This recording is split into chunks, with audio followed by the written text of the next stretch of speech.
দেশজুড়ে প্রচারণা শেষে প্রস্তুত মঞ্চ, অপেক্ষা শুধু ভোটের। এরই মধ্যে ব্যালট বাক্স, ব্যালট পেপার সহ প্রয়োজনীয় সব উপকরণ জেলা উপজেলায় পাঠিয়েছে নির্বাচন কমিশন। কেন্দ্রে কেন্দ্রে পাঠানো হচ্ছে ভোটের সরঞ্জাম। সার্বিক নিরাপত্তা নিশ্চিতে হয়েছে যৌথ মহড়া। ঢাকার বিভিন্ন কেন্দ্রে নির্বাচনী সরঞ্জাম বিতরণ করা হচ্ছে। এ বিষয়ে খিলগাঁও মডেল কলেজ থেকে আরও জানাতে আমাদের সাথে যুক্ত হচ্ছেন সহকর্মী সানি আহমেদ। সানি, আপনার কাছে জানতে চাই যে আপনি এই মুহূর্তে যেখানে আছেন কেমন দেখছেন সেখানকার অবস্থা, এবং নির্বাচনী সরঞ্জাম আসলে ইতোমধ্যে এসে পৌঁছেছে কিনা, নিরাপত্তা ব্যবস্থা কেমন দেখছেন, সব মিলিয়ে জানাবেন।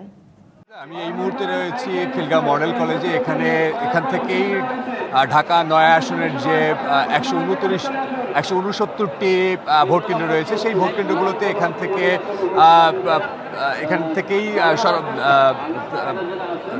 যে ইকুইপমেন্টগুলো 17টা নির্বাচন কমিশনের যে 17টা ইকুইপমেন্ট রয়েছে, সেই 17টা ইকুইপমেন্ট এখান থেকে দিচ্ছে। তার মধ্যে সুই সুতা থেকে শুরু করে স্বচ্ছ ব্যালট বাক্স, মোমবাতি থেকে শুরু করে অমোচনীয় কালি, এরকম বিভিন্ন রকম জিনিসপত্র এখান থেকে 17টা আইটেম দিচ্ছে। 169টি ভোট কেন্দ্রে এটি পৌঁছে যাবে।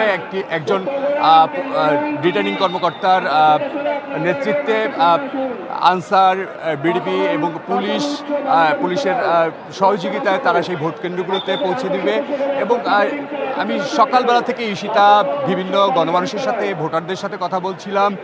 বিশেষ করে ঢাকা 8 এবং 9 আসনের যারা ভোটার রয়েছে তাদের সাথে কথা বলেছিলাম। তারা আমাকে জানিয়েছে উৎসব মুখরভাবে এই যে ত্রয়োদশ জাতীয় সংসদ নির্বাচন, সেই নির্বাচনকে কেন্দ্র করে একটা উৎসবের আমেজ বইছে সমস্ত ঢাকা জুড়ে।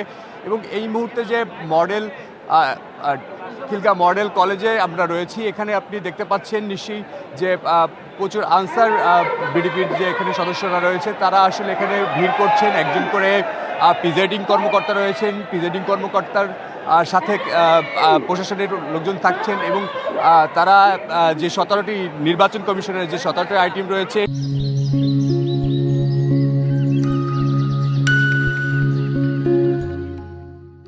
সেই 17টা আইটেমের মধ্যে স্বচ্ছ ব্যালট বাক্স, ঢাকনা, ছবিসহ ভোটার তালিকা, ভোটারদের সমান সংসদ নির্বাচনের ব্যালট পেপার, গণভোটের ব্যালট পেপার, অমোচনীয় কালি, রাবার সিলমোহর এবং মার্কিং সিল, প্যাড, গালা, পিতলের যে সিলমোহর রয়েছে, এরকম 17টা আইটেম আসলে এখান থেকে বুঝে নিচ্ছেন।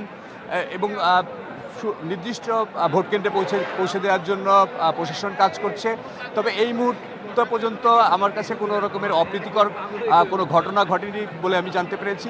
তবে উৎসব মুখর পরিবেশেই ভোট গ্রহণের যে সব ধরনের প্রস্তুতির কাজ প্রায় শেষের দিকে। ঈশিতা, এই ছিল আমার কাছে সর্বশেষ।